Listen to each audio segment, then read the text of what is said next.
Jacob, How you doing? I'm good. How are you? I am good. Been keeping busy. Have you been keeping busy? Yeah, I have. How have you settled in yet? I have, I think.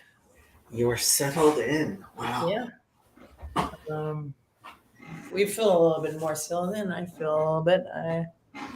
Now I'm feeling okay. What else can I take on? What can I look at? Oh, you want to take on more things. Ooh. Well, I'm in a new place, especially like to get to know people, get to do the things that I did before, figure out figure out if I'm going to slichot on Shabbat night. I got Oh, Motzei Shabbat Slichot? I don't know. Can you handle your alcohol? Is it there's alcohol in it? If Okay, you go okay, to a good. Chabad, if you go to Chabad for for Motzei Shabbat Slichot, depends on the Chabad, but if you go to a traditional Chabad, Motzei Shabbat from Bringen before Slichot, oof. Wait, no. So okay, so I'm gonna ask them tomorrow to figure out what am I going into. But it's basically at 1:30, which is the real midnight. Uh, Yeah. so obviously you know this, but so that's the slichot. So is there something before that, or I mean that's where they told us to be there at 1:30. So in a traditional Chabad community, you have a Farbrengen, you have a Hasidic meeting from Motzei Shabbat that starts after Shabbat. Milava Malka, you sit around and you say L'chaim, and a rabbi you respect gives you uh, inspiration towards repentance, Okay. and you eat a little and you drink a little, and then you drink a little bit more, and then you drink a little bit more until you repent. Um.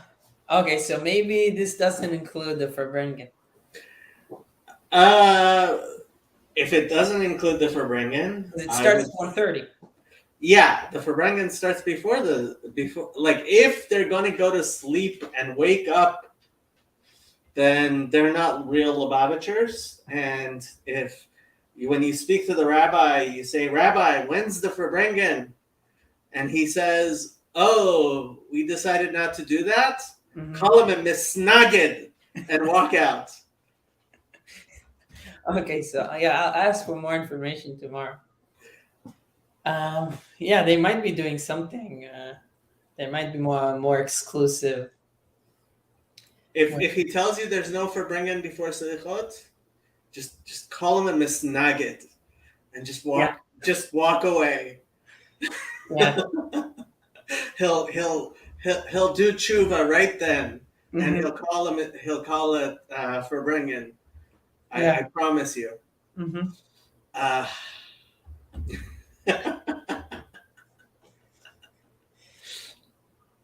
yeah, um, bring yeah. a I wanted to bottle send bring you bring a bottle of Smirnoff, and you're all good. right. Large bottle of Smirnoff. Yeah. Okay, I can do that. Yeah. What do you want to send me? Oh no, I was just saying. I wanted to send you a picture of the. I was on Sunday there, and we're learning Ma'amarim Mm. by the previous Rebbe. Wow. The Frierdiker Rebbe's Maimarim. Wow. You have a senior rabbi teaching there. He was, yeah, the father is older, and then he has a bunch of sons too that are. Yeah. So okay. So you have, yeah. So you have somebody who's actually genuinely, like, sounds like you have high quality rabbi. Yeah. The Frierdiker Rebbe's Maimarim. I haven't studied very many of them, but yeah, people who like you start out well, you try. I mean, in order to understand a lot of the Rebbe's Maimarim are Hemshechem, are how do you translate Hemshech? Like continuation. Yeah, yeah. Extensions of the Rebbe's Maimarim, many of which are extensions of the Rebbe Rashab, who is the fifth Lubavitcher Rebbe's Maimarim, and many of those, I mean, they go all the way back to Likutei Torah. I personally really love the Alter Rebbe who wrote Tanya wrote.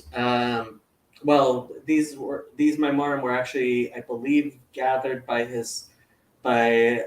Mittler Rebbe and the Tzemach Tzedek, if I remember correctly, but they were collected into two anthologies called Likutei Torah and Torah Or, but people generally refer to the both of them as Likutei Torah. Mm-hmm. And those Maimarim are, I could spend forever studying those Maimarim. Yeah. But they also are all in Hebrew. They're not in Yiddish, so it's kind of hard to study the Rebbe Rashab and the Frierdiker. I think the Frierdiker Rebbe has a lot of Yiddish in his. It's Yiddish, yeah. Yeah. A lot of Yiddish. I think we were studying, or he was reading both the Yiddish and the English, and we had the English. I think it was. Oh, you have the English as well? Okay. Yeah. So he's not translating it himself. Okay. No, but he reads the Yiddish too. I mean, like he has both books, so he's like he actually reads from the Yiddish, and then just something we also look at the English. Nice, very nice. So that was interesting. Did you get to fill in? I did not. I need to get that. I looked at it. I didn't ask him. I got a mezuzah. Good. So we have that. But yeah, filling will be the next thing. I'm trying to see if get gasot because you're going to wear them on a daily basis. Dakot are so gasot and dakot refers to the type of animal that the leather comes from. Dakot, behemat daka is like sheep and goats, and behemat gasa is basically cows. And so cow leather is thicker and more expensive, and it's more difficult to work as well. And so gasot tends to be a little bit more expensive than dakot, but they also actually wear a lot better in the long term, and you can keep them for many, many years, and they can become family heirlooms, whereas dakot, not so much. Yeah, I need to figure. The price isn't that much different. Yeah, so I need to figure out the timing. I need to figure out the timing also, like to buy one. What's there with timing? We're getting close to Rosh Hashanah. That is true. Yeah. You can, if you buy them now, you can take credit for not wearing them all of Chol HaMoed Sukkot. You can be like, I have tefillin. I would be putting on tefillin, but like all of these holidays, I'm not supposed to put on tefillin. Right. And and if you don't have them, you wouldn't be putting them on anyway. See, double credit. You should definitely get them before Rosh Hashanah, so you can get double credit for not wearing them as well as when you wear them. Yeah, maybe I need to get my brother to look at for the tefillin that you have. He said it's in a box somewhere. In a box somewhere. Apparently, there's a lot of boxes that I don't know about. But Worst comes to worst, when we go to Israel in March, are you coming? yeah, I mean, I have to. Yeah, for You many have reasons, I have to go. So when we go in March, we'll have to raid your brother's house together, Yeah, for sure. and make sure he's not holding back on your Tiffany. Hmm. My rabbi from Israel is coming to Los Angeles for the high holidays. One of That's my pretty cool. rabbis. Yeah. I'm hoping to get him on the channel. He doesn't really do computers. He's very Haredi. He's very Haredi. And if I take him to kosher restaurants, he doesn't eat anywhere. There is no kosher restaurant in the world he will eat at. None. Only. He eats at home. He eats what his wife cooks him. That's Yeah. it. Yep. That's all he eats. Mhm. He's It's kind of like Jordan Peterson, but like for a different reason. a very different reason. Yeah. But when I was in Israel, so this was 25 years ago. That's the last time you saw him? No. I've seen him. He comes to the Los Angeles every once in a while. He's American Israeli or He grew up where he's actually Moroccan originally. His family's Moroccan. I think he was born in the United States, and grew up, I think, New Jersey, if I remember correctly. And then he moved to Eretz Yisrael, and he was the Sephardic halacha rabbi. So he at Or Sameach when I was there. So at his age, I mean, back then he was a young rabbi. He's still, for a rabbi, he's still pretty young, but for somebody of his age to be like, this is what I was saying on the Discord. Like, Sandy said he looks so young. Well, to become a posek requires being a real genius. Like, you have to know the entire Talmud. Like, you have to basically, like, what they say is a posek is holding in Gans Shas. So when you study Talmud, right, the question is, where are you holding, right? Where are you, where's your, like, I should turn that light on. I'll be right back. Let me turn that light on. But the question is, like, where in the Talmud are you currently studying? Because, like, you can't generally remember everything that's, like, the whole entirety of the Talmud. You remember where you're holding. And frankly, even in a tractate, you're usually like, where am I holding? Like, so remembering, like, but somebody who paskins is supposed to remember all of the Talmud all at once, because when you ask a question, a halacha l'maseh, he has to think of all the halachic issues that might apply, right? So, and really, when you ask, so, different rabbis will have their, part of Torah that they're ready to talk about, and you're not supposed to ask your rabbi about something that you're not sure that he's right now thinking about, like, because he might, you don't want to embarrass him or anything like that. It's delicate. But a rabbi that you can go to for any question, right? A Rav Mora Hora, you have to, like, that, and that's why they say, like, you don't ask what are you studying, where are you holding of a posek, because a posek has to be holding in Gans Shas, right? He has to know all of it all the time. Mhm. So not everybody gets to be a posek, right?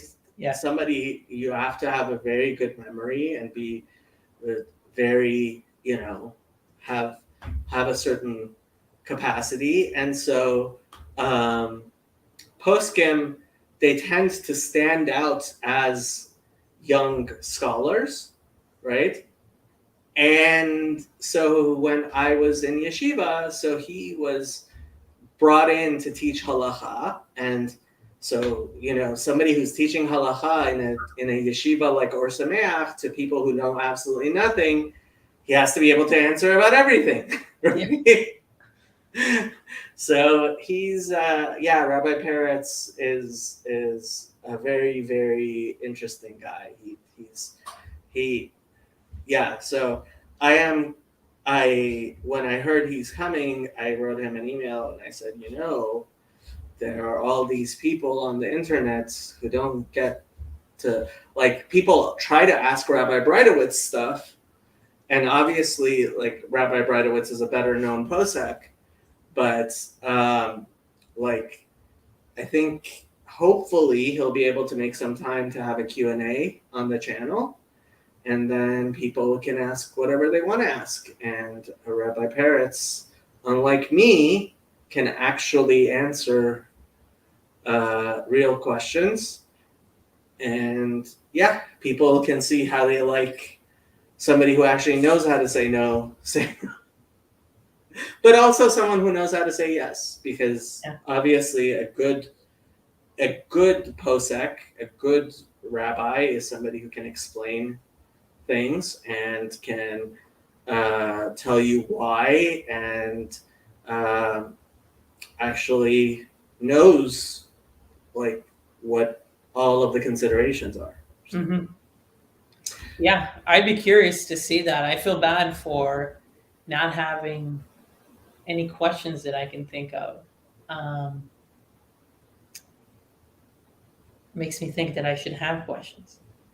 But you should have questions. Yeah. Having questions is a good thing, right? But honestly, there are a lot of questions. Like, for example, Billy already asked.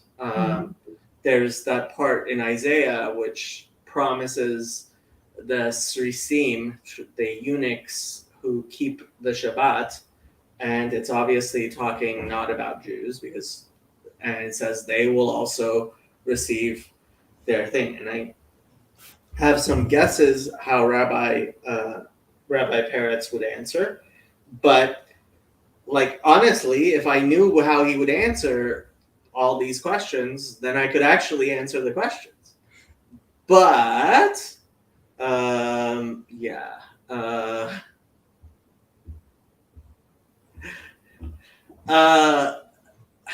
okay, my dear friend Kirk, it is not a waste of time to actually read a book like Echoes of Glory, because Echoes of Glory gives you a nice... So Echoes of Glory is a book by Rabbi Beryl Wine, and Rabbi Beryl Wine wrote a 4-part history of the Jewish people that gives you an understanding of the main narrative of what it means to be Jewish, and what the Jewish continuity is, and what the major events in Jewish life were, and who the major rabbis in Jewish life are.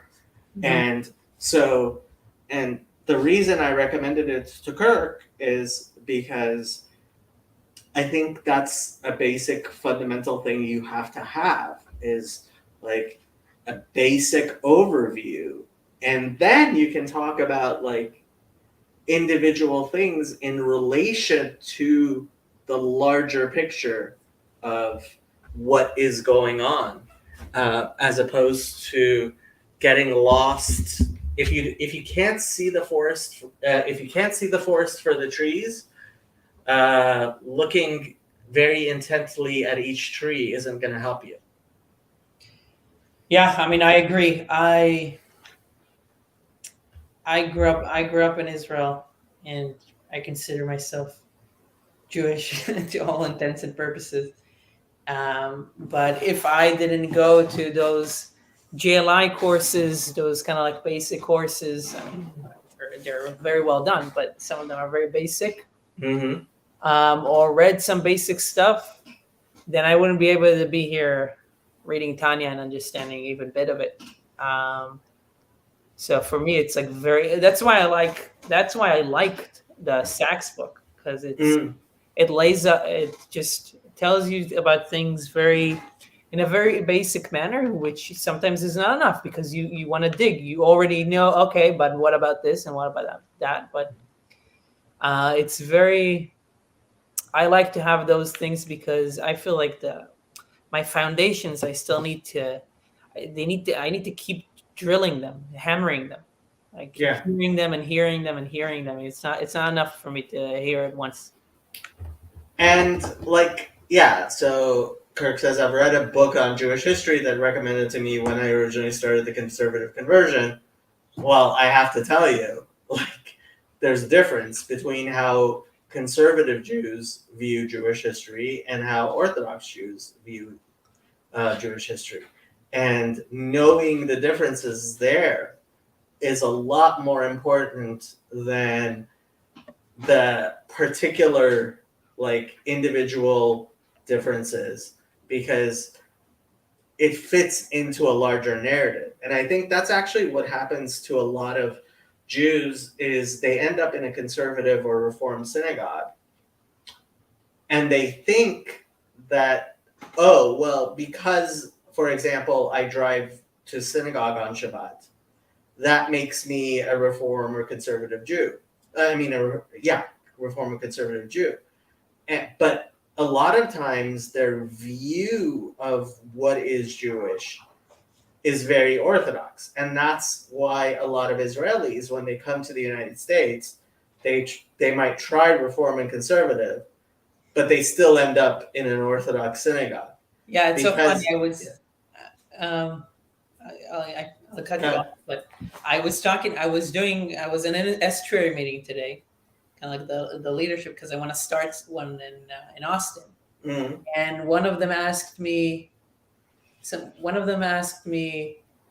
some question about the difference between how like how the different denominations in Judaism view like the political alignment or something like that. And I was saying like that I'm not part necessarily of any group. And I was trying to explain that I might kind of look more or behave more kind of a conservative, but I'm aligned with Orthodox. Like I'm really more closest to Orthodox, even though I'm kind of like maybe. yeah. So that was just kind of what you just said is just very in a funny way, just mirrors what I said before that. Yeah. No, I like people say to me, "You're an Orthodox Jew," and I'm like, I am an Orthodox Jew in my beliefs. I'm not a practicing Orthodox Jew, though. Right, which goes to say Orthodox is a term defined by other terms. It's like it's not. Yeah, it's. It's a better term for that, but yeah, it's a new term. Doesn't. Yeah. Yeah, I mean, the question becomes, how do you define who's Reform, conservative, and Orthodox? And if you base it on which synagogue they attend, Reform and conservative have a lot more members than when you ask certain questions about what people believe. Then you see, oh, they're really like, if you believe that, like, if something is written in the Torah, because it's written in the Torah, you should believe it. Like, that all automatically definitely puts you out of the Reform and most of conservative even. Yeah, it's so intriguing. This just makes me think again about how, like, there's a chasm. Is that how you say that? Mm-hmm. There's almost like a chasm, which is really interesting to see between like in behavior between Orthodox and everybody else. Like it's so much different to be observant than to not be, that it's so interesting how that difference maintained itself for so long. It's so different than a So okay, I think this actually comes from so in there is and there isn't. Okay, so in Sephardic places, everybody was Orthodox. Some people were more observant and some people were less observant. right. I think the same was true in Eastern Europe as well. And I think to some degree it's true in Israel. It was only in Germany and then in the United States where people made a shita, made a declaration that, oh, it's not just that we're not very observant Jews. It's that we say we don't believe that it's somehow our failing to do that. Like, so the Rebbe once he was asked, okay, so why do people, so Reform synagogues sometimes will put a mezuzah down where the kids can reach it at a kid's school, right? And somebody asked the Rebbe about that, and he said, no, we raise the kid up to kiss the mezuzah. We don't bring the mezuzah down to the kid. Yeah. Right? And just because you can't reach the mezuzah doesn't mean that's not where the mezuzah belongs. Mm-hmm. And I think that is a major difference between Reform and Orthodox. That's a very nice example. Yeah. It's a very symbolic example. Yeah. Both symbolic and very practical. Yep. So when Bezrat Hashem you have kids, you won't lower the mezuzah. You will raise your kids up to the mezuzah. Yeah. Tell me about it. I was trying to figure out the right place to put the mezuzah. Top third. Yeah, top third. The top bottom third. of the top third. Yeah. Yeah. And if you're Sephardic, it's straight up. If you're Ashkenazi, it leans towards where the Jews are. Jews are. Well, yeah, I was telling actually my wife and I had an argument over how we should put the mezuzah. I was telling her we gotta go Sephardic. So I want straight up. Honestly, even though I do almost everything Sephardic, I still do a little bit of a tilt towards where the Jews are. Yeah, I see, but I didn't know that also the klaf is different. The rabbi tried to get me a Sephardic klaf, but he didn't have one. Yeah, there's 3 different cloths, and Sephardic cloths are actually the cheapest because there's a lot of Sephardim sitting around writing mezuzot, and so there's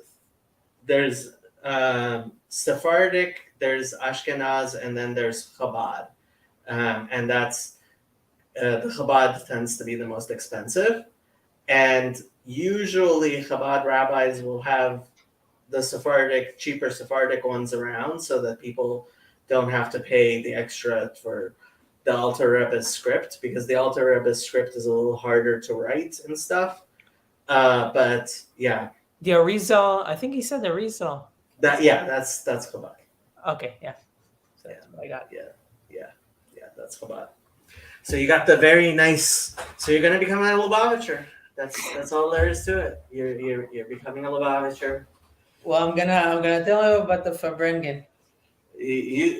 I'm telling you, if he says there's no Farbrengen, just with the most snide way, snag it and just walk away.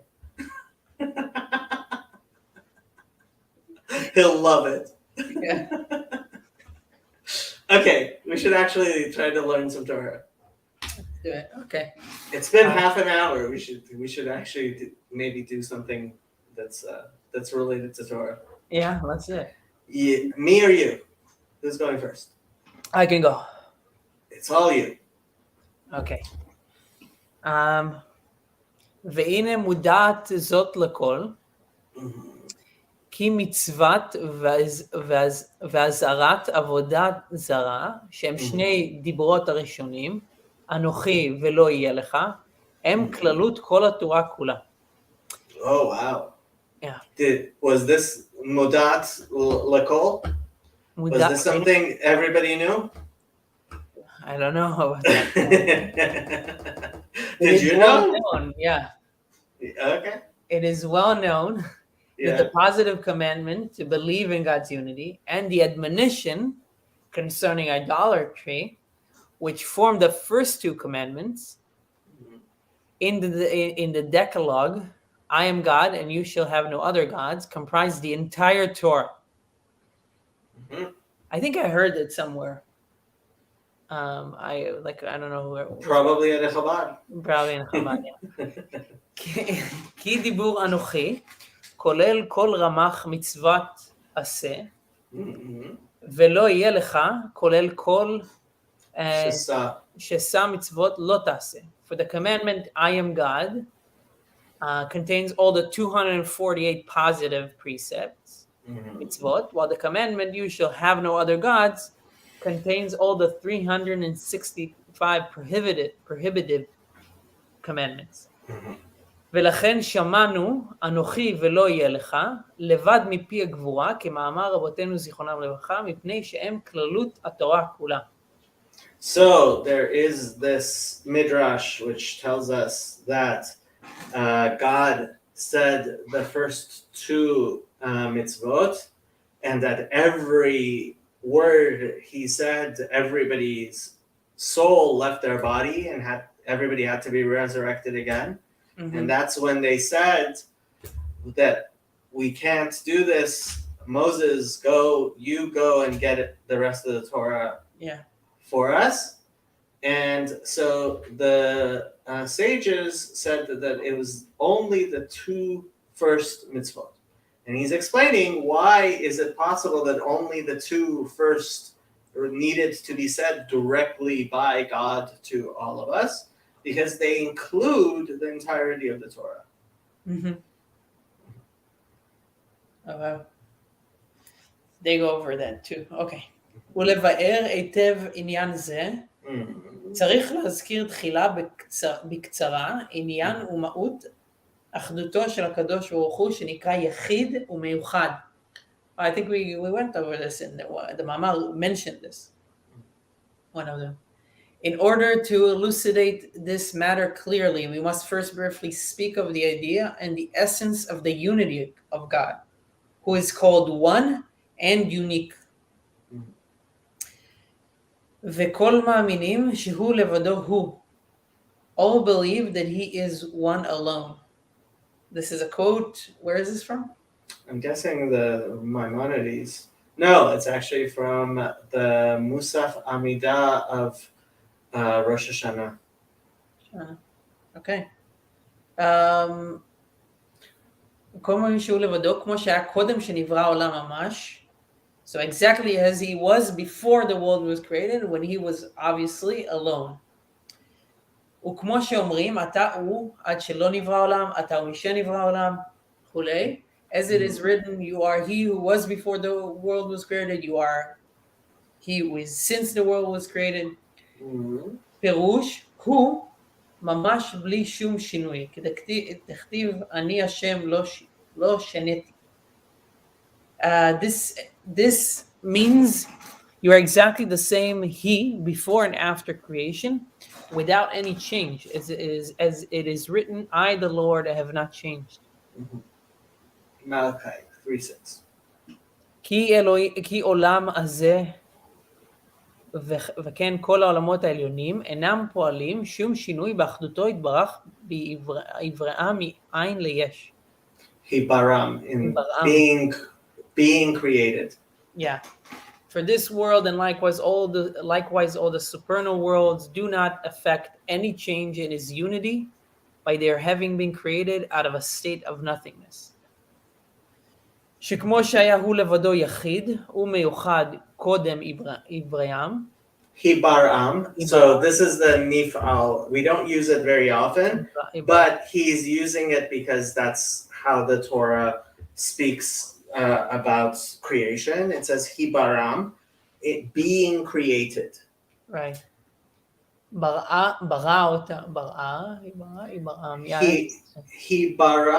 Hibara means being created.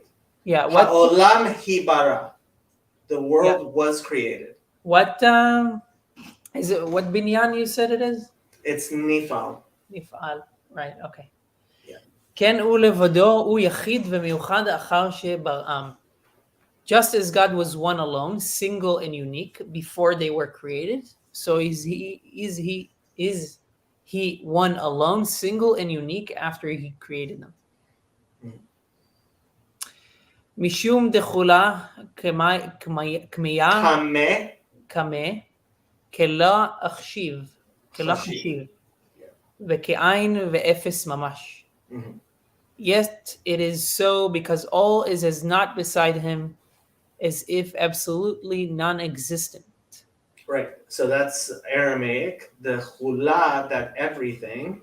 Kame, before him. Kela, as if not. Chashiv. It is thought to be. Kame. What is there something in the Talmud that they use this a lot? Kame. Oh yeah, kame gets used in the Talmud a lot. Right. So, I mean, Aramaic and Hebrew are very similar. The main thing is to recognize the prefixes and suffixes, right? So, for example, the dalet at the beginning, right, is the same as a shin in Hebrew. Yeah, mishum shin. And aleph at the end is like a hey at the beginning in Hebrew. Yeah. Shehakol, the kula, kameh, and a is the suffix like o in Hebrew. So lefanav, right? Kameh, kala, and la is the Aramaic of low, like not, chashiv. Well, kameh, why are you saying lefanav? You say kmo. Like. Oh no, this is kam. This is with a kuf. Like lakum. Lakum, kmo. To stand. משום שהכל קם כלא חשיב. Kame, before him, lefanav. Yeah, this is with a kuf, not with a kaf. Yeah, okay.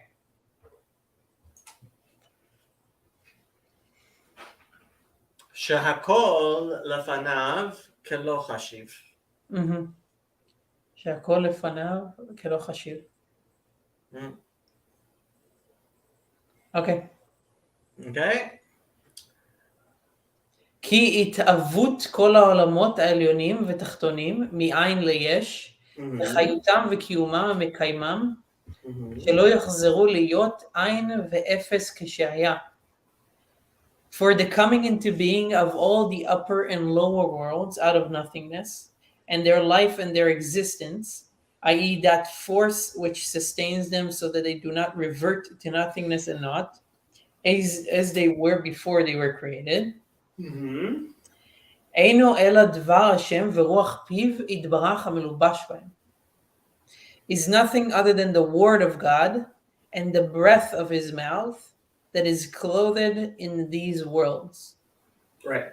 So it's yesh ma'ayin, right? So like its entire existence, when we talk like regarding God, it's as if like for us when we speak, right? How much like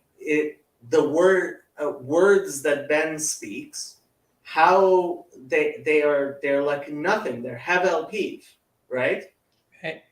So the entire world is actually its existence is upon havel piv, right? So it's even less, right? It has less of a real existence than even havel piv. What does? The entire world, everything. Repeat that again, please.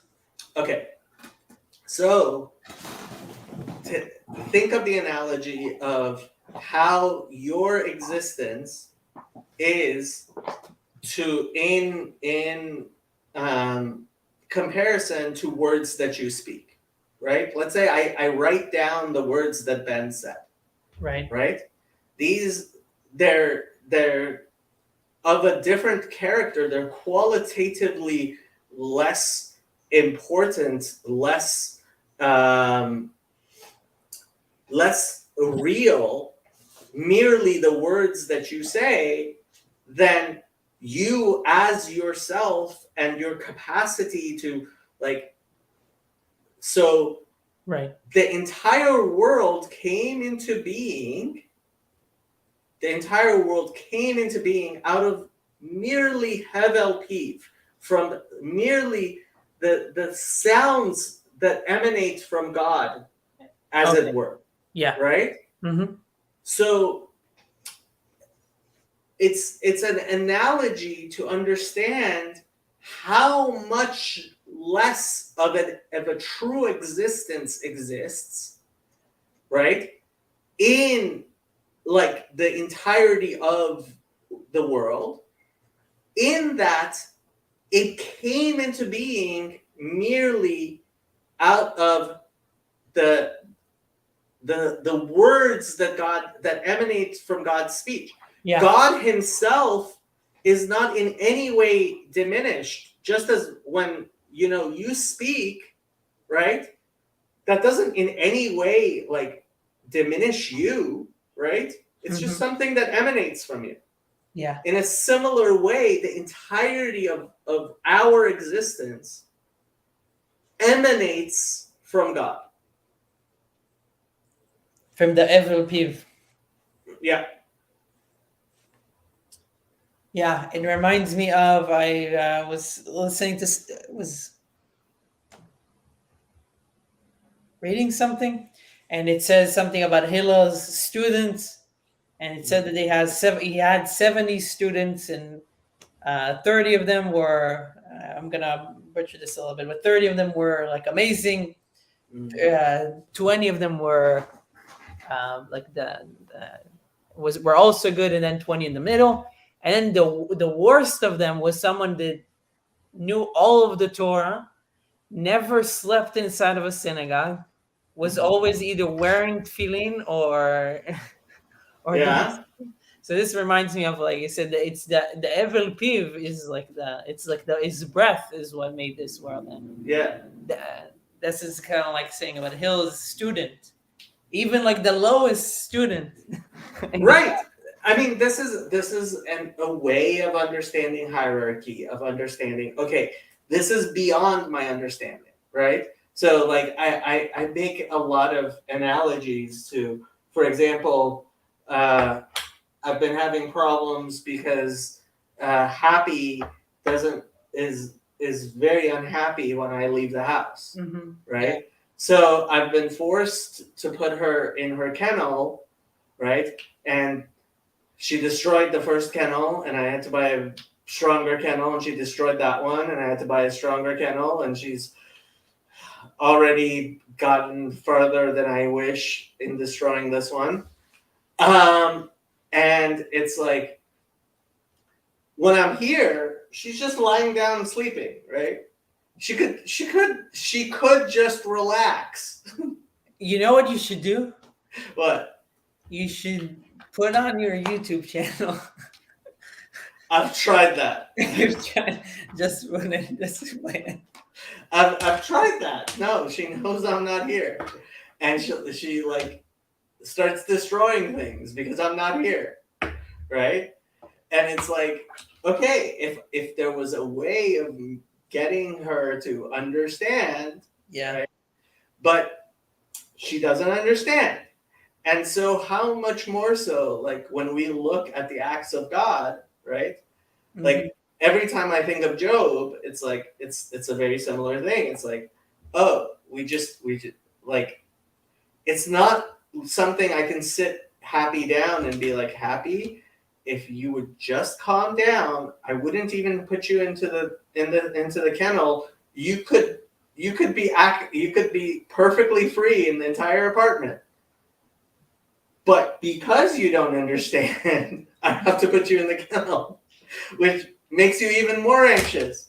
Yeah, when you have animals, when you have pets, you realize how dumb they are. Astonishing sometimes. Yeah.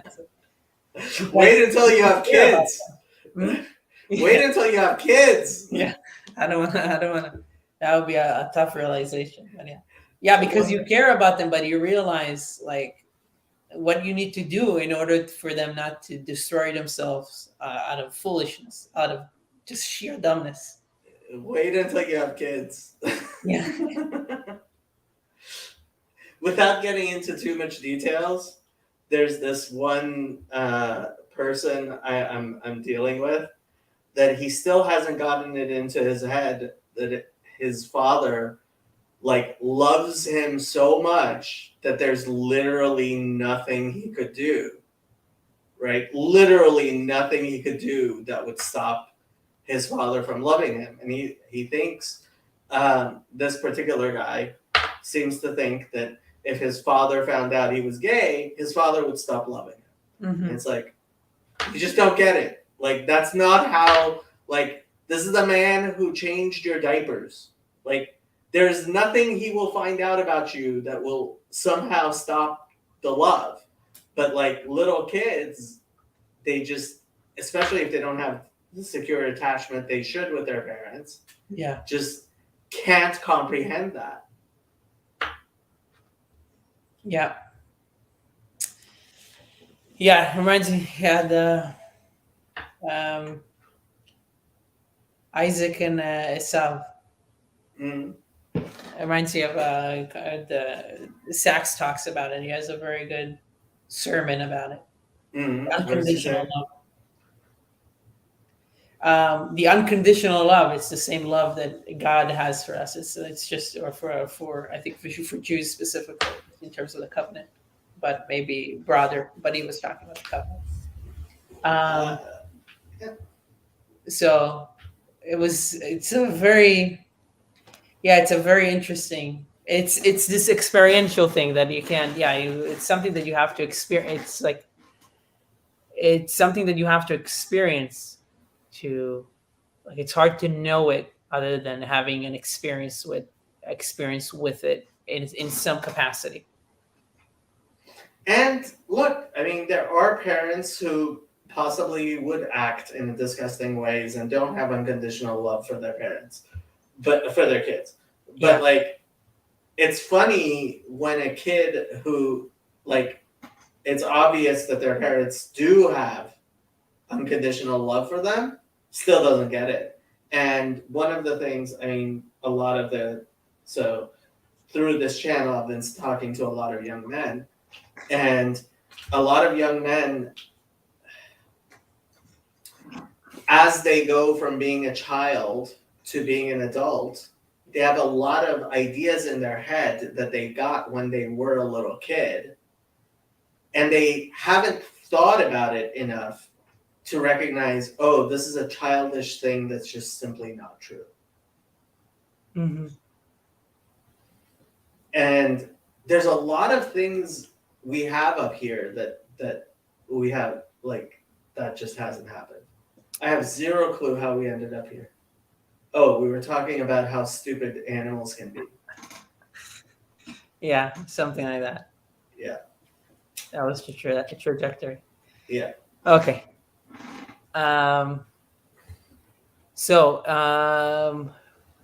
ולמשל, כמו בנפש האדם, כשמדבר דיבור אחד, שדיבור זה לבדו כלא ממש, אפילו לגבי כללות נפשו המדוברת.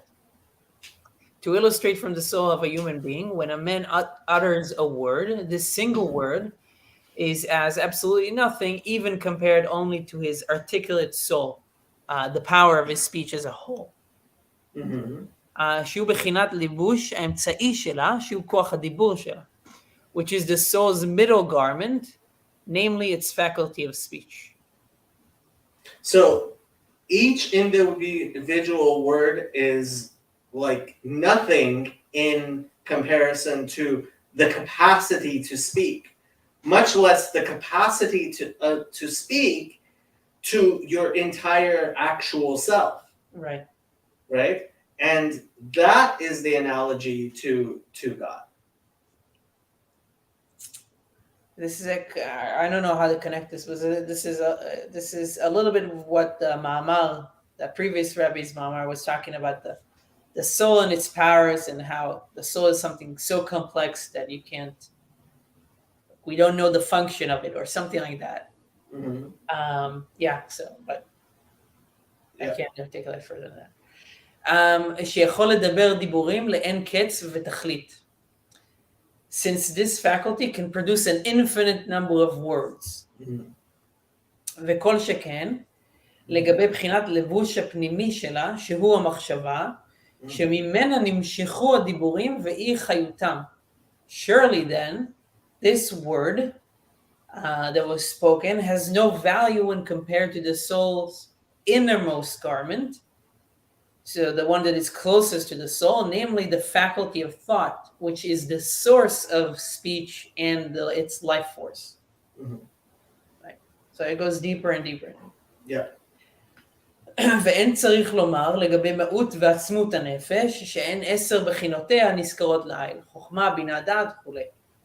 It goes without saying that the word is as if nothing when compared with the essence and entity of the soul, these being its 10 attributes mentioned about Chokhmah, Bina, Dat, and so on. Yeah, so he's making a trajectory, right? Mm-hmm. You're talking words as compared to the capacity to speak, as compared to the ability to think, as opposed to the soul itself, which comes from the Eser Sfirot, right? We see that, like, you have level after level after level after level, and then imagine, like, through that, it's kind of like, you know, when you think in calculus, like, we see you start taking a limit, right? And that's how you understand what it's like when it approaches infinity. Mm-hmm. I'm nodding, but I have no idea what calculus is, so I'm sorry. But you have no idea what calculus is? Yeah, that's part of not going to college. This is what happens.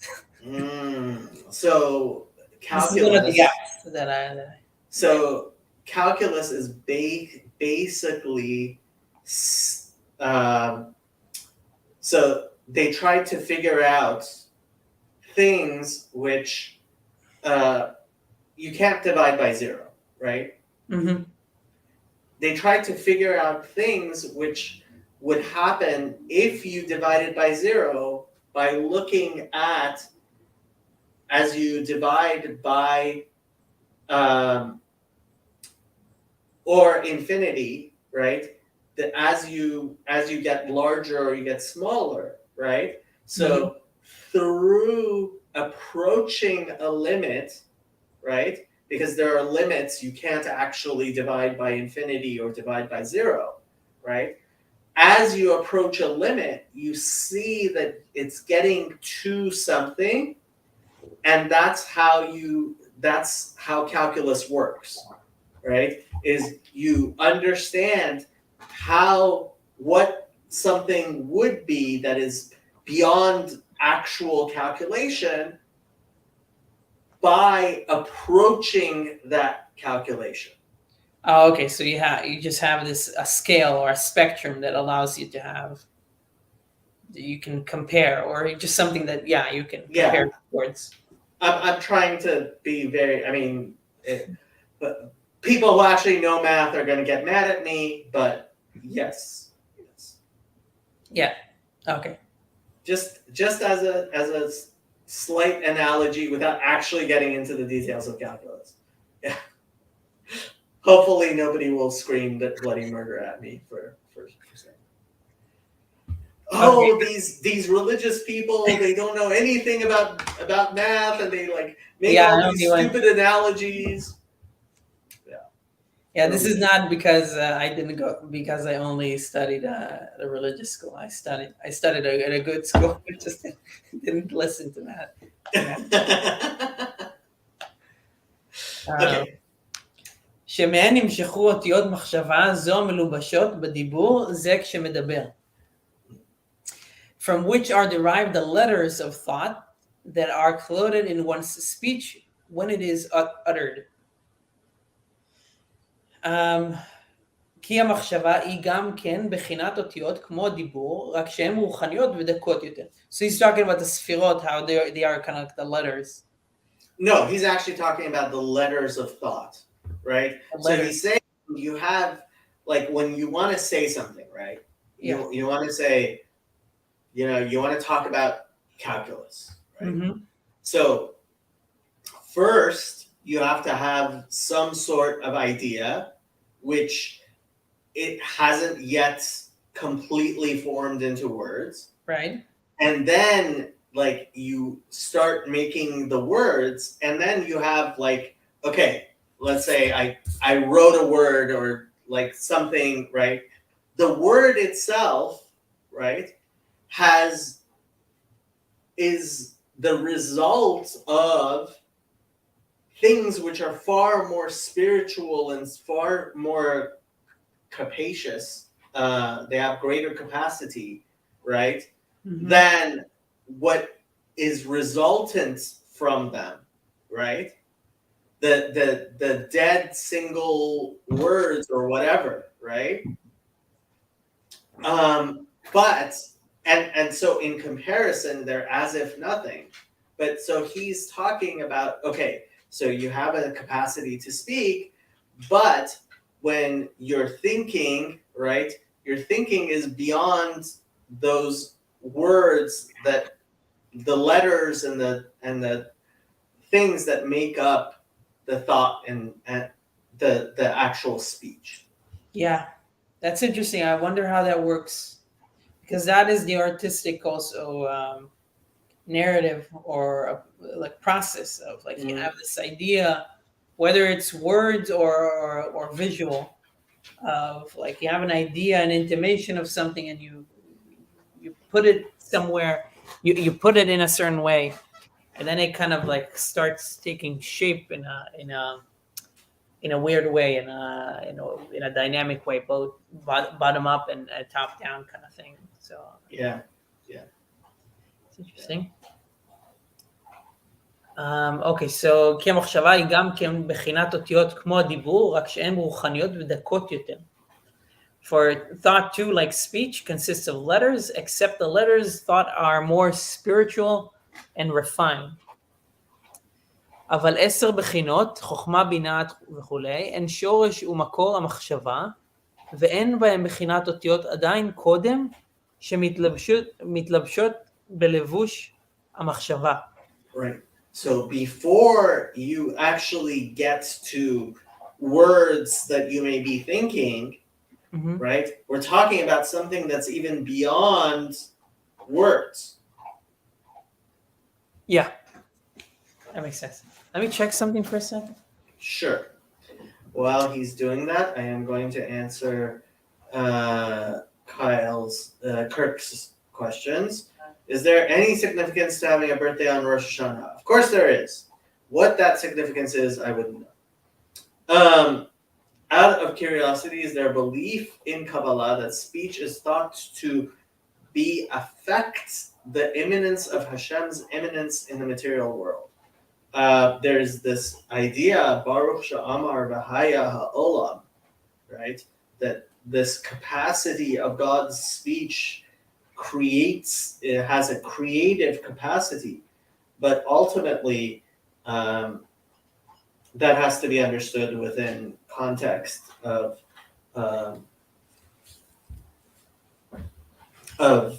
like, ultimately, like, God's speech is beyond what we understand, yet speech is a creative force. I need to get a standing desk again. You left your standing desk in Tennessee? It's an Elvis song. I did. I left a desk, and I still have I had a converter thing. Now I have no desk, so I need to find a desk, let alone a standing desk. Yeah. Get it. I mean, so what I did was I got the standing, even though I never use it. I got the standing desk components from Amazon, and you can buy any piece of wood, which I also did from Amazon, and assemble it. Yes, that's the next thing. So I'm settled in, except for the office. Yeah, the office needs to figure it out. So yeah, like yourself, I need to do my exercises. Yeah. Well, when Trey is ready, we are going to start Trey's Bible study at the gym, and it's going to be on Instagram. On Instagram, yeah. You keep sending those Instagram. I can't see anything. I don't know. Yeah, I know. It's Trey. Trey's like he's destined to become an Instagram model. You remember Trey? He's all buff and stuff. Is he buff? Really? I don't remember. He's really buff. Yeah. Okay, I don't know. Yeah, he's a buff surfer dude. He has a great jacket. That I remember. He had a great jacket. He does. Yes, he's a snazzy dresser. He is a snazzy dresser. Yes. Okay. Where were we? אבל 10 בחינות חוכמה, yeah, we said those are before speech, before letters. למשל, ונופלת איזו אהבה וחמדה בליבו של אדם, קודם שעולה מהלב אל המוח לחשב ולהרהר בה. For example, when a man suddenly becomes conscious of a certain love or desire in his heart, or it has risen from the heart to the brain to meditate on it and ponder it, אין בה בחינת אותיות עדיין, רק חפץ פשוט, חפץ, yeah. וחשיקה בלב אל הדבר ההוא הנחמד אצלו. It has not yet acquired the element of letters. It is only a pure desire and longing for the object of his affection. וכל שכן, קודם שנפלה התאווה והחמדה בליבו לאותו דבר, רק הייתה בכוח חוכמתו ושכלו וידיעתו. All the more so, before he began to feel in his heart a craving and desire for that thing, when it was yet confined within the realm of his intellect, and chokhmah, understanding, bina, and knowledge, dot. Wait, what is it? So, before you actually have a real tangible desire, you can have a sort of longing in your mind that hasn't actually manifested in your thinking, right? Yeah. And before that, it's something even beyond, right? Mm-hmm. So similarly, like, where does that thought come from is something far beyond us before it starts manifesting in chokhmah, then binah, then da'at, to be something actual and cognizable. Yeah. שהיה נודע אצלו אותו דבר שהוא נחמד ונעים וטוב ויפה, להשיגו ולהידבק בו, כגון ללמוד איזו חוכמה או לאכול איזה מאכל ערב. Meaning that the thing was known to him to be desirable and gratifying, something good and pleasant to attain and to cling to, as for instance, to study a certain discipline or to eat some delicacy. אוקיי. רק לאחר שכבר נפלה החמדה והתאווה בליבו בכוח חוכמתו ושכלו וידיעתו, only after the desire and craving have already descended into his heart, after they've developed into emotions, through the stimulus of his wisdom, understanding, and knowledge. Right, so so this is kind of, this is like the moach sholet balev, right? Like this, your He hasn't gotten that far yet, but he's just explaining the process of okay, something is like you have a desire, and before you have a capacity to actually think about that desire, right? It's beyond even chokhmah, right? It's beyond any sort of actual tangible like letters or things, right? So like I'm hungry, right? And then I think, oh, maybe I'll go grab some watermelon from the fridge, right? And once you're like actually going to go get the watermelon, like that has a that already has a shape or whatever, right? But first it had to be a sort of desire that's beyond any sort of thought. In Ian McGilchrist terms, I would say that like before you can turn your attention to actually wanting to go eat something, first the master in an unconscious thought has to like start that entire process.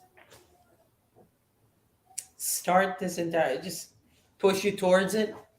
Yeah, so like Ian McGilchrist, what he talks about, like left brain, right brain, Yeah. right? So your left brain is that which, like, I'm paying attention to the fact that I'm gonna drink this water or not, right? Yeah. Right? Uh-huh. But my right brain is thinking about all of the things that I don't think I'm thinking about. Like, oh, is there like something about to fall on my head, right? And if I notice that there is something, right, there's something that's beyond my attention, which draws my attention away from what I'm doing to something else. Right. Right? So that is something that is beyond my actual attention. Interesting. That's a good way to put it. I hope so. אוקיי. ואחר כך חזרה ועלתה מהלב למוח, לחשב ולערער בה איך להוציא תאוותו מכוח אל הפועל, להשיג המאכל או למידת החוכמה בפועל. And only after they have ascended once again from the heart back to the brain, and to think and meditate on how to implement his desire by actually obtaining that food or actually studying that subject. הרי בכאן נולדו בחינות אותיות במוחו שהן אותיות כלשון עם, ועם המדברים והמערערים בהם כל ענייני העולם. It is only at this point that letters are born in one's mind corresponding to the language of each of the nations, who employ these letters when speaking and thinking about everything in the world. Right. So there's like, before you have a capacity to actually turn it into language and something you can speak about in a like individual language of English or whatever, right? There's something that is a precursor. Does he know about phonemes? I don't think they spoke about phonemes back before. Probably not, but it sounds like phonemes a little bit. Yeah. I don't know if it's a theory or just that's the theory for today at least. Right? Did you have the capacity, or the humans have the capacity to for various phonemes that languages are comprised from, but they specialize as they grow. They lose the capacity, or they lose some capacity in some phonemes and only move forward with the phonemes for their language. I You didn't hear don't that? know. I am not.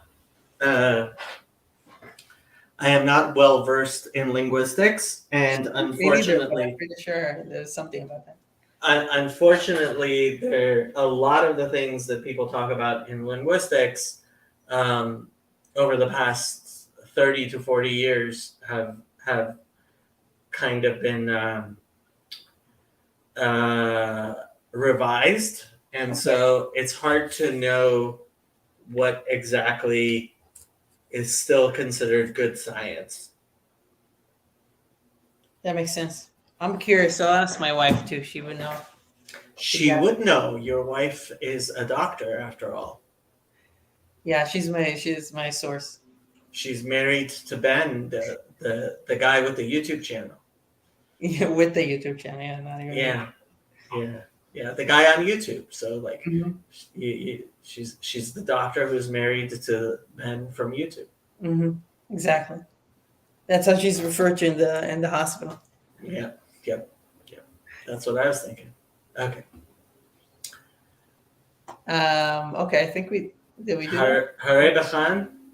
הרי I don't בכלל think. נולדו בחינת, yeah, I think we read that. Yeah, the letters before you specialize in one language, you have like the Oh, right, on the. You're right. You are correct. okay.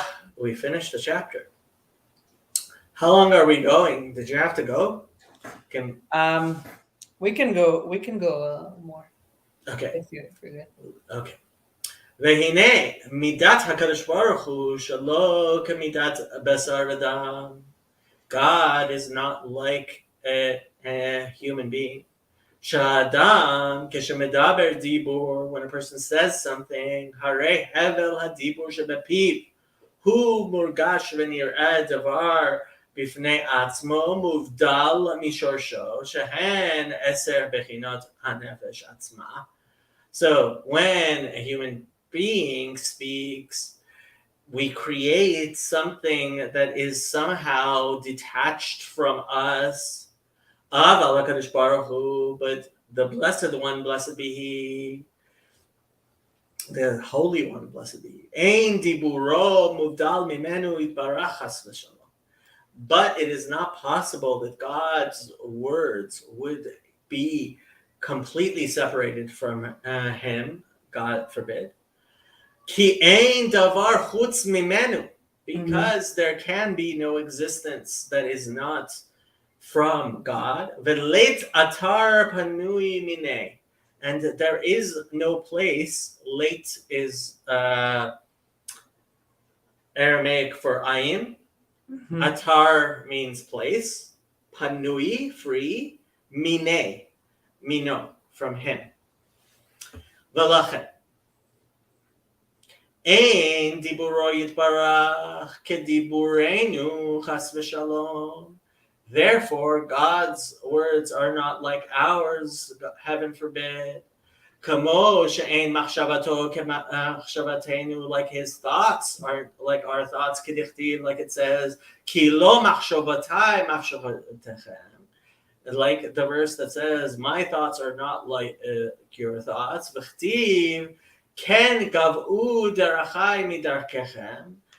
And it says, my ways are so much higher than yours.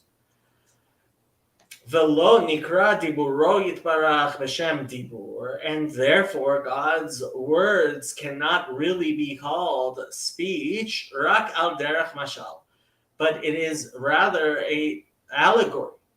כמו שדיבור התחתון שבאדם הוא מגלה לשומעים מה שהיה צפון ונעלם במחשבתו.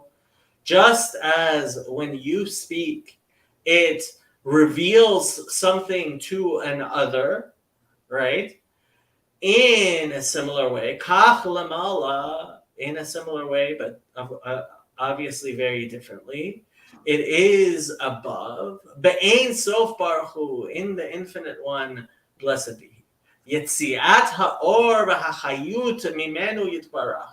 When the light and the, what do they call it? Life force comes from him. Mehahelem el hagilui. from that which was hidden to that which is revealed. Livro olamot ala chayotam, to create worlds and animate them. Nikret b'shem dibur. That is what we refer to as speech, in that it reveals something that was heretofore hidden. V'hen hen asara ma'amarot shebahen nivra olam. And this is those words that the 10 utterances that with which God created the world. V'chen sha'ar kol haTorah nevi'im uchtuvim. And the rest of the Bible, shehesigu hanevi'im b'mar'eh nevu'atam, that prophets were able to capture them in their visions, right? Since it was something that came from God and was revealed, we can refer to it as speech. V'harei diburo machshavto k'viyachol, as if it were possible that God's words and his thoughts, meyuchadot imo b'tachlit hayichud, which are completely nullified and united with him, derech mashal, as an allegory, kamo shediburo machshavato shel adam be'odan bekoach chochmato bezichlo, like those words that we are still in our heads, right? We're thinking of saying them, but we haven't yet said them. They're still a part of us. In a similar way, God, since he is eternal, every word of his continues to be a part of him. Oh, b'tshuga v'chenda, or with some sort of desire or craving. שבליבו קודם שעלתה מהלב למוח להרהר בה בבחינת אותיות, before it has come into his thought to actually consider it with letters of thought. שאז היו אותיות המחשבה והדיבור הזה הנמשכות מחמדה ותשוקה זו בכוח בלב, that these letters, which it will eventually manifest in, were potentially within his heart. ומייחדות שם בתכלית הייחוד בשורשן, and they were still completely in their source. שהן החוכמה והשכל שבמוח וחמדה ותשוקה בלב, whether it's wisdom and intellect in the brain or longing and desire in the heart, וככה ממש, and in that way precisely, דרך משל, but as an analogy, מיוחדות דיבורו ומחשבתו של הקדוש ברוך הוא בתכלית הייחוד במהותו ועצמותו יתברך, גם אחר שיצא דיבורו ויתברך אל הפועל. His words are still just as connected and derivative and united with him after he reveals them as before. Right. And, so yeah. This reminds me of Breidowitz. Somebody asked Breidowitz about Rabbi Breidowitz about the difference, what the tzimtzum, and the difference. And he was saying that there are like, he was also simplifying it from his perspective. They say there's like the tzimtzum of how the Alter Rebbe mentioned it, and the tzimtzum of the Nefesh HaChaim. I'm guessing he means Reb Chaim Volozhiner. The Nefesh HaChaim. Nefesh Chaim. Who's the Gaon of Vilna? The Gaon of Vilna was the teacher of the Nefesh HaChaim. Okay. And Reb Chaim Volozhiner would quite clearly, I'm sure, say that when he was explicating anything, he was explicating the views of the Gaon of Vilna, but the Vilna Gaon his writings were very condensed and but the explications that usually people talk about when they distinguish between the Hasidic and the Alter Rebbe's way is the Nefesh HaChaim is the book that was written by Reb Chaim Volozhiner explaining the Vilna Gaon's Shita, as opposed to, and it was in a very real sense written as a response to Tanya. So many people, when they are of that level, will study the two of them in response to each other, in dialogue with each other. I personally have not been able to understand how these two are very different, and it's a funny thing that nowadays we oftentimes people study the Nefesh HaChaim or Tanya, and they think they're like. I remember once I went to actually Rabbi Peretz's class, and he asked me, "What was that class you were at?" And I said, "Oh, I think it was a Tanya shir." And he said to me, "You mean it was a Nefesh HaChaim shir?" Yeah. I'm like, "I guess it was talking about all the same stuff as Tanya." And he just laughed. Yeah. He's like, "No, they're very, very different, but they're talking about the same things." Okay, so you can correct me if I'm wrong, if I'm misrepresenting, but the Alter Rebbe's shita is that the Tzimtzum, when he talks about the Tzimtzum, God is still in this world, is part of this world in a way that he kind of talks about here. He's united. The speech is still united with the speech, where the Vilna Gaon and Volozhiner, the Reb Chaim Volozhiner, yeah. Volozhiner. The name of the city is Volozhin, and that's why he was from Volozhin, so he's called Reb Chaim Volozhiner. He's the great grandfather of the Rav. Of the Rav, right? Yeah. So his how he described the Tzimtzum is that the God vacated. So this is a space where God is not vacated himself in order to have space for us, and so this just shows, kind of like exemplifies how this is the Alter Rebbe's version of how everything is still united, as opposed. I would be very interested to actually hear how Rabbi Breitowitz was explaining. So, you don't believe that this? No, I believe. No. I am not. I am not sure that I understand it well enough to be able to comment on your explanation, because I don't. I simply don't know. Right. I'll send it to you. Okay. Because I'm also just interested in what you would say. I am also interested in what I would say. That's good. I'm far more interested in what Rabbi Breitowitz has to say. Cool. Okay. Okay. So, גם אחר שיצא דיבורו יתברך אל הפועל בבריאות בבריאות ha'olam, in creating the world, right? Even when it has actually happened, כמו שהיה מיוחד עמו קודם בריאת העולמות, right? Because before God created the world and after the world, God created the world, there's no actual difference legabe HaKadosh Baruch Hu, having to do with God himself, because there can be no change in God himself. There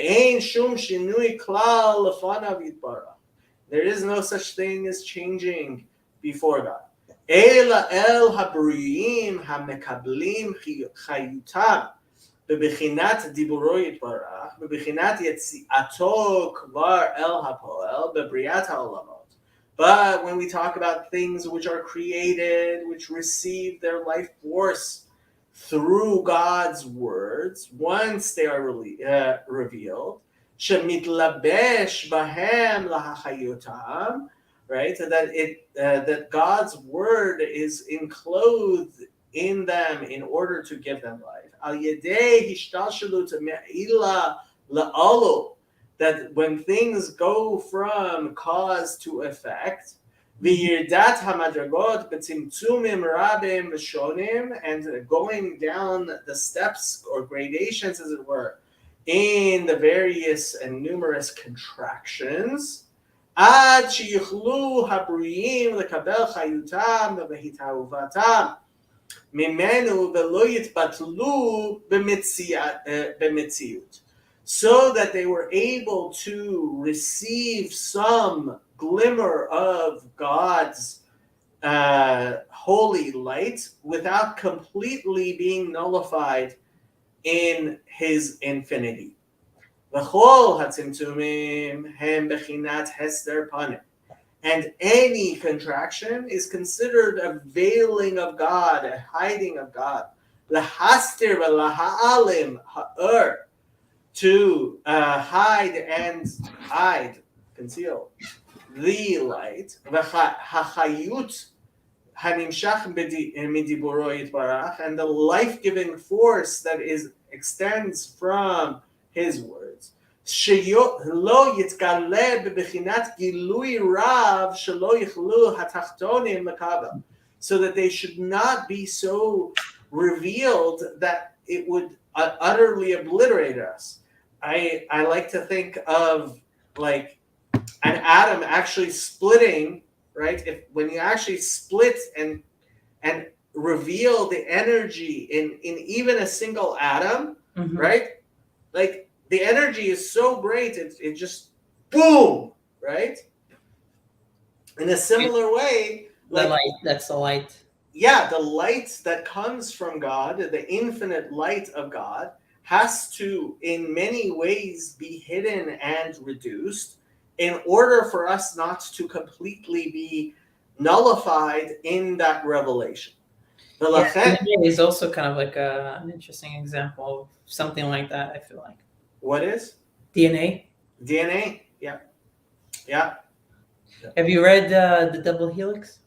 I have not read The Double Helix. It's a great book. Oh, yeah. I tell this story about my nephew Ben a lot. He was like 1 year old, and my sister and I were sitting on the couch, and he pulled himself up onto the coffee table, and he looked at the two of us. And my sister and I were just sitting there staring at him. Like, he pulled himself up and he was like looking at us. And I turned to my sister and I said, he was one cell in your entire body. How that one cell picked himself up and looked at us, I have zero idea. Yeah. Weird cell behavior. Yeah.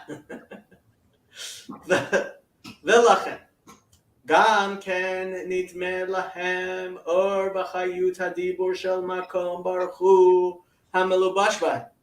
Therefore, too, because it is thus obscured through tzimtzumim, the light and life force of God's word that is clothed in them appears to them as if it is something separate from God himself. כאילו הוא דבר מובדל ממהותו ועצמותו יתברך, right? Because that's what yesh is, to think that there is an existence outside of God, right? So we have yeshut, we have a concept of our own existence which is not completely nullified to God, because the light goes through tzimtzum after tzimtzum, goes through constriction after constriction, to the point where it is so hidden that we can think of ourselves as something that is separated from God. רק שנמשך ממנו יתברך כמו דיבור של אדם מנפשו. Right? Like we would think that as we speak, the words escape from us, that it were possible that we have escaped from our Creator. Chas v'shalom. But God himself, Ein shum tzimtzum behester vehelem mastir uma'alim lefana. God has no hiddenness from his side. The veil is only from our side. He himself, it's like a one two-way mirror, right? Yeah. Like we can't see on the other side of the mirror, but God can see, right?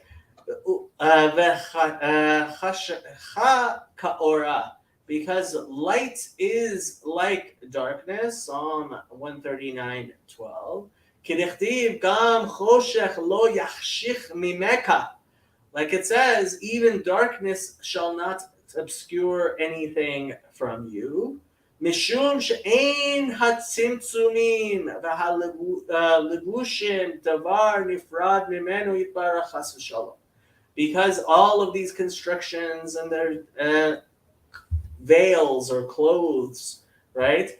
They are not actually things which are separated from him, God forbid. אלא כהדן קמצא דלבושי מיני ובי. But are like the turtle or snail, whose garments, its shell, is part of its body. Bereshit Rabbah 21:5. Okay? Kamo shekatuv, and just to help you with the Aramaic, kehaden, like that, kamsa, kams, I guess, is a thing, is a turtle or a snail, and the aleph at the end is like hey, right? The livushe, that it's livush, that it's clothing or shell, mine uve, is from it and is in it. Mino uba, mino ubo. Yeah. Right? The levusho, mino ubo. It's like his garment, his shell is with himself, himself comes from him and is within him, is part of him. Right? Yeah. Kamo shekatuv, like it says, Ki Hashem hu ha'elokim. God is, well, they did it the other way around, but the Lord is God. Ukamo shenitba'ar b'makom acher, like is explained in other places. V'lachen kameh, and therefore before him. Kulo kela chashiv mamish. All of it is as if it has no existence whatsoever, because it's all part of one thing, and therefore it's not something separated or by itself. Yeah.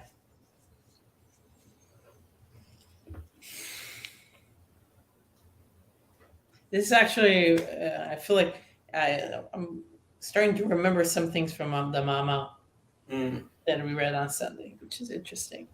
But all of these things are so tough. You really need to have the more substance in order to understand them. Meaning, you need to have more either like experience or just more Torah stories. Yeah. Those guys. So I just feel like I need more of that in order to actually like ground these things. So one of these days, you're gonna have to go spend a few months in a yeshiva. I need to do that, and then I need to spend a few months learning calculus. Calculus isn't bad, but you might eventually have to spend a few months in a yeshiva to actually get steeped in it. Yeah. Yeah. There's stuff to. Life is a journey. Life is a journey. Yeah. I'm not sure if I'd ever heard of him before. I didn't remember it, but now I'm thinking I might have heard about it before. But today I was listening to this thing about the what was his name? The Where did I put it? Did I put a link to it? Oh, it was in questions, I think. Was it? What did I? I'll show it right here. President. In psychotherapy, that's where I put it. Yeah, so the Yabloner Rebbe. So the Yabloner Rebbe, very interesting story. Mm-hmm. He was a young man who was very charismatic and had kind of inherited a very wealthy, um,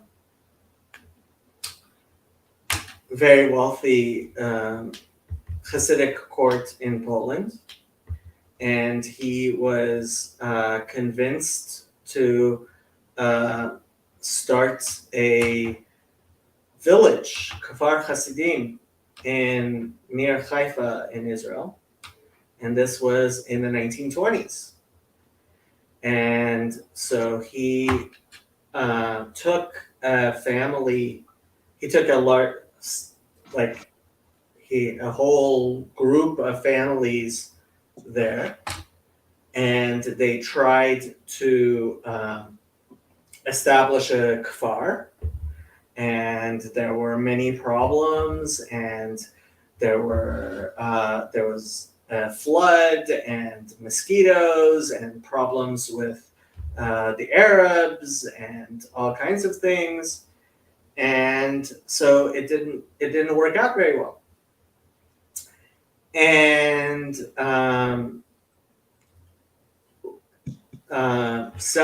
many people were sent back to Poland, and they eventually died.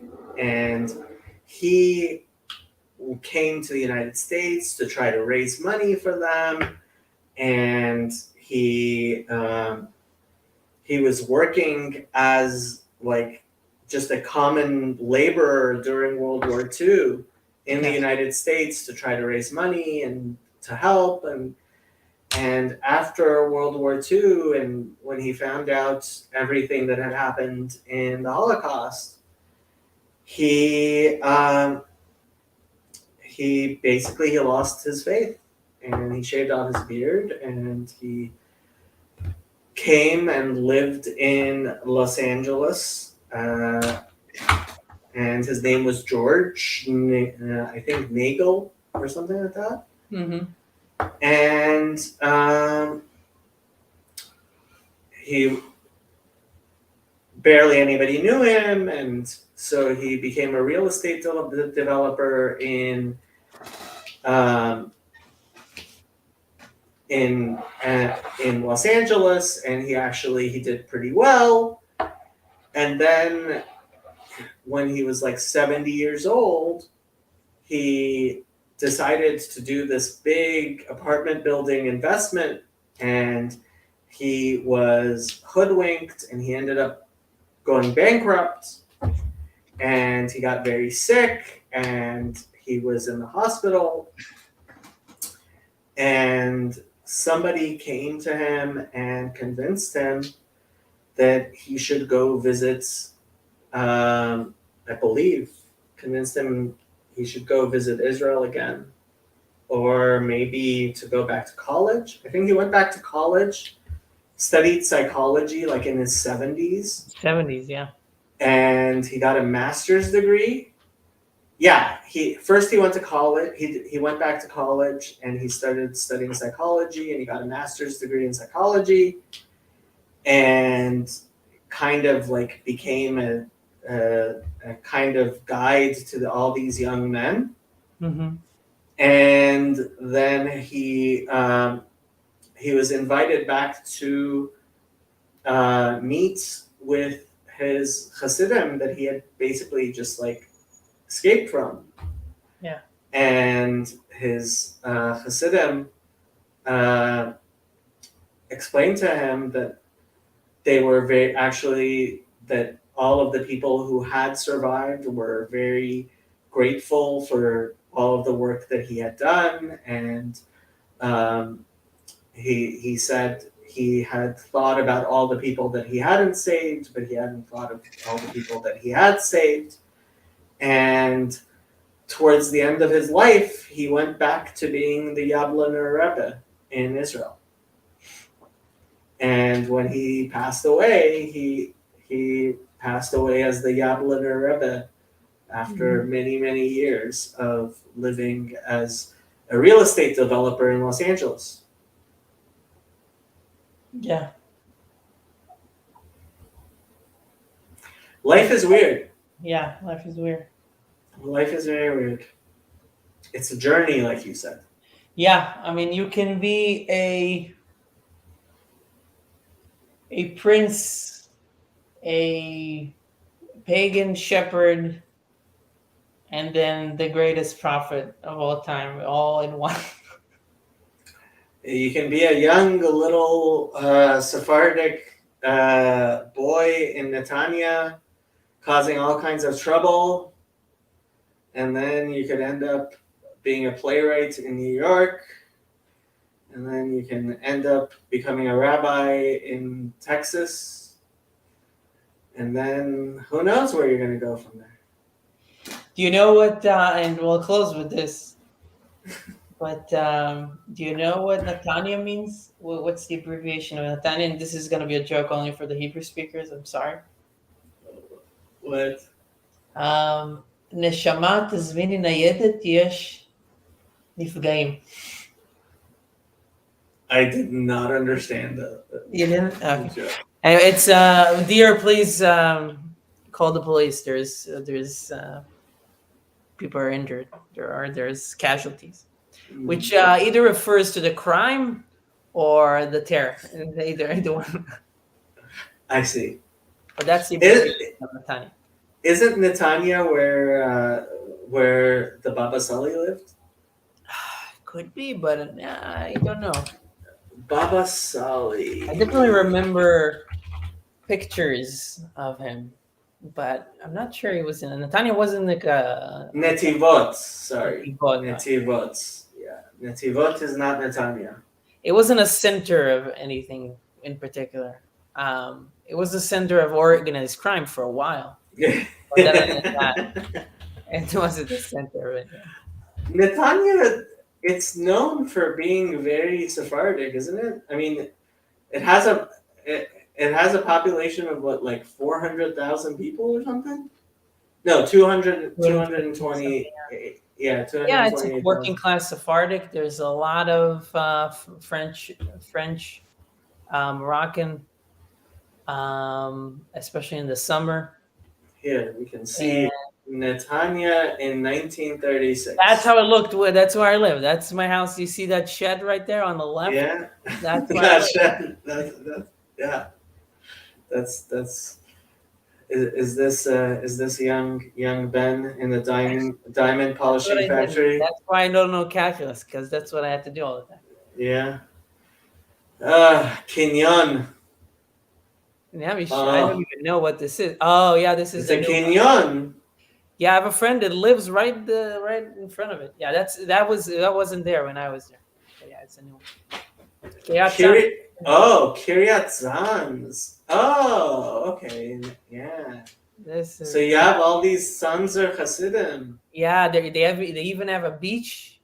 They have a nice beach part where there's like where there's separated swimming for men and women. Yep. I remember that. Yep. Yeah. And I would go there. It was an interesting place. Cat Sons. They would make the biggest medura, the biggest fire on Lag BaOmer. Sanzer Hasidim. Yeah, sounds right.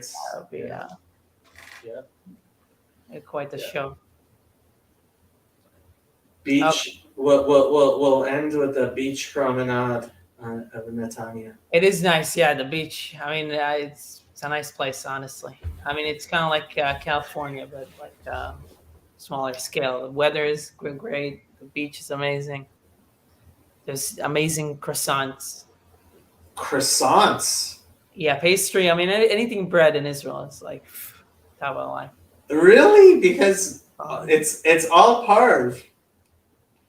it's it's it's amazing. It's doesn't matter. Amazing. It doesn't matter that it's parv. No, There's no, no because but. Like, how do you like margarine. butter croissants? Come on, butter No, no. croissants. So I'm saying, I don't. You really need. So you know what? In March, I'll give you, because the croissants, the butter croissants, are so different than the croissants in the U.S. They're like glazed in Israel in a way Yeah. that I don't understand why they don't do it anywhere else. It's just it's amazing. You Just know what I miss? plain croissants. Yeah, Pizza sauce. pizza sauce. Yeah. I So used to, yeah, toast. Yeah. yeah, all the pizza places. So because in Israel, like basically none of the pizza places serve any sort of meat on pizza. There's no pepperoni. Although a Mhm. lot of places have started having like fake pepperoni, but like eggplant pizza is very common in Israel because if you like pepperoni, like eggplant is pretty much as. But then there's this what they always called pizza sauce, which was made with za'atar and it's kind of like Thousand Island dressing with za'atar in it, Mm. and you dip your pizza in it. I miss that so much. That's what you meant. When was the Yeah, last time you were in Israel? 23 years ago, Oh, yeah, you really, yeah. before you were even born. Before, yeah, somewhat, not really, but yeah. Yeah, yeah, yeah. It's been a very, very long time. Yeah, I was there in 99, 2000. Mm-hmm. Yeah, that was a good time. That was right when we went crazy about Bag Alpine. Bag 2000. Oh, Bug Alpine. That's the first time I've heard the 2000 bug. Bug Alpine. Okay, yeah, That's how we called it. The yeah, 2000 bug. yeah, yeah. Bug Alpine. Okay, yeah. How do you spell bug? Bug, bet al. Bet, bet Aleph Gimel. I was wondering if there's an Aleph in there or not. Yeah. Yeah. Little Uh, Yiddishism. Indishism, yeah. Um, Okay, yes. Yeah, that's it. That's all I have. I think I'm going to end this broadcast. Thank you very much. Thank you.